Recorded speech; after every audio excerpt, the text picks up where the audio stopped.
The train lurched forward beneath the bright morning sun, and for one impossible moment, the most powerful woman in the city rested her head on the shoulder of the one man who believed life had already forgotten him. She had spent years building billion-dollar companies, making impossible decisions, and carrying the weight of thousands of employees, yet exhaustion defeated her in a crowded commuter train. The passengers noticed. Some whispered. Others secretly reached for their phones. But one quiet single father simply adjusted his posture so she could sleep peacefully without waking her. He had no idea that this ordinary act of kindness would change both of their lives forever. Before we begin this unforgettable journey, if you believe kindness still has the power to change lives, and that everyone deserves a second chance, please take a moment to like this video, leave a comment, share it with someone who needs hope today, and subscribe to Be Kind Always. Your support helps us continue bringing heartfelt stories that remind the world compassion still exists. Morning sunlight poured across the city, painting tall buildings with golden reflections while thousands of people hurried toward another ordinary workday. Among them walked Rowan Hale, 36 years old, carrying a worn backpack in one hand, and the tiny fingers of his 6-year-old daughter Mira in the other. Life had become a carefully balanced routine since losing his wife 3 years earlier. Every sunrise began with preparing breakfast, packing school lunches, braiding messy hair after several failed attempts, and promising his daughter that today would be a good day, even when he secretly wasn't sure he believed it himself. Rowan worked as a maintenance technician for a public library.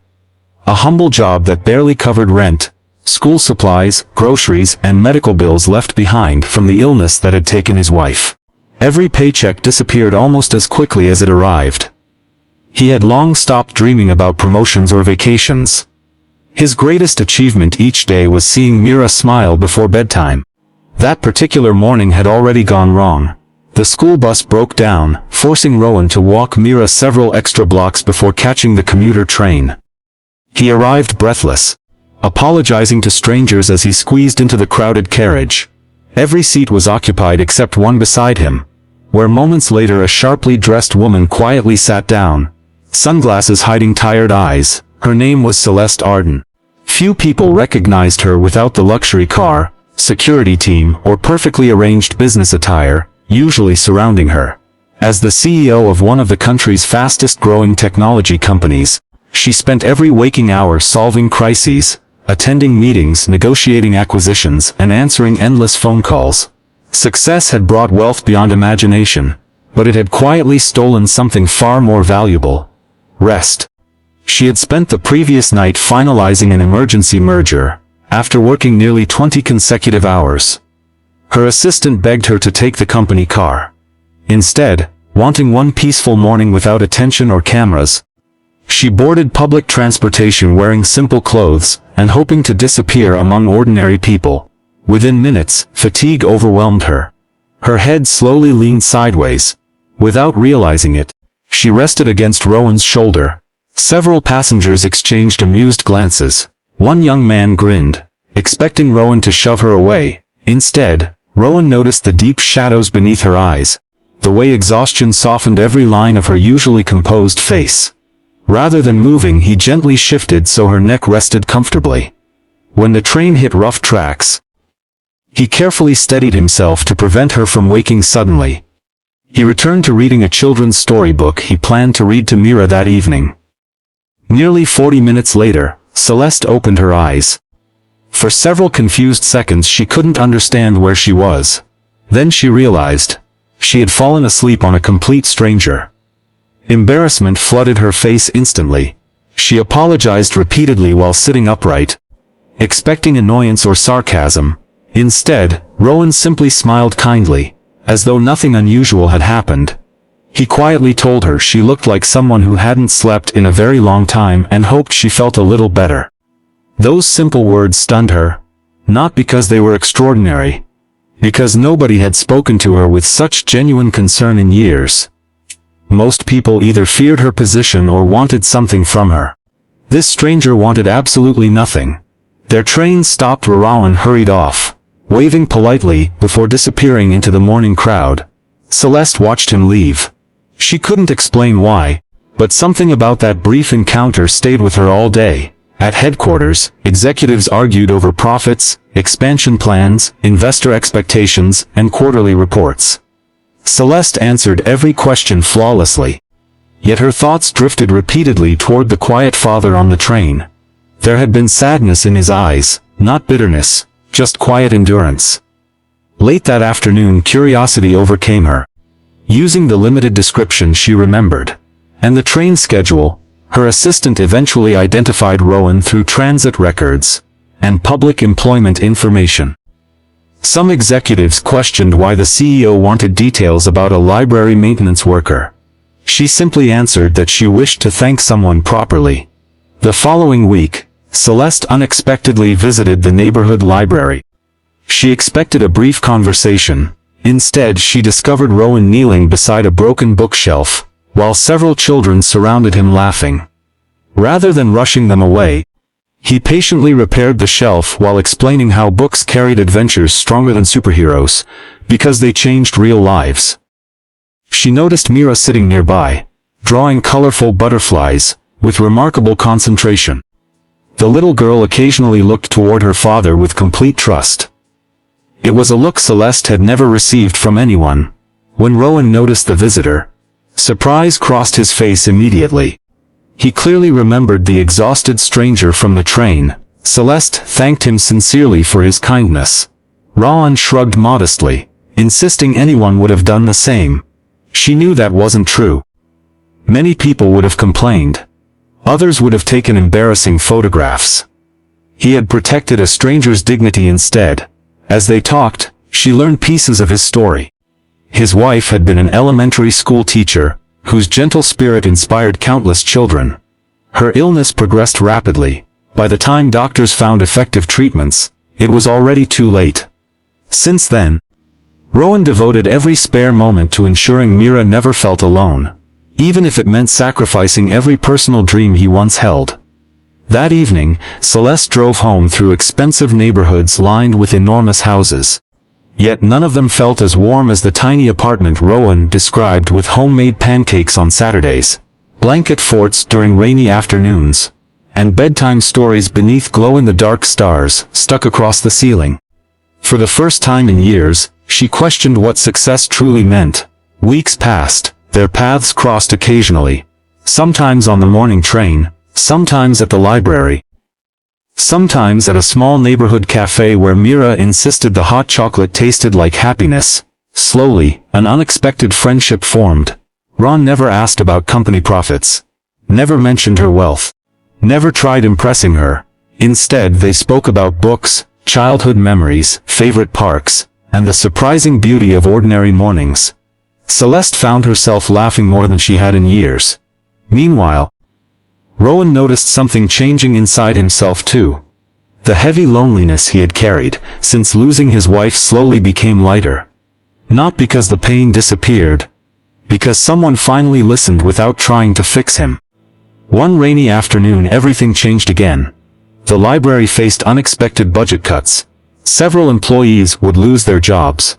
Rowan's position ranked among those scheduled for elimination. He accepted the news quietly. He had faced disappointment before. That evening he returned home, pretending everything was normal so Mira wouldn't worry. After she fell asleep, he sat alone at the kitchen table calculating impossible numbers. Rent, food, school expenses, electricity. Nothing added up. The next morning Celeste noticed his forced smile immediately. Eventually he admitted the truth. She wanted to solve everything instantly with money. Instead, she remembered the dignity he had shown her on the train.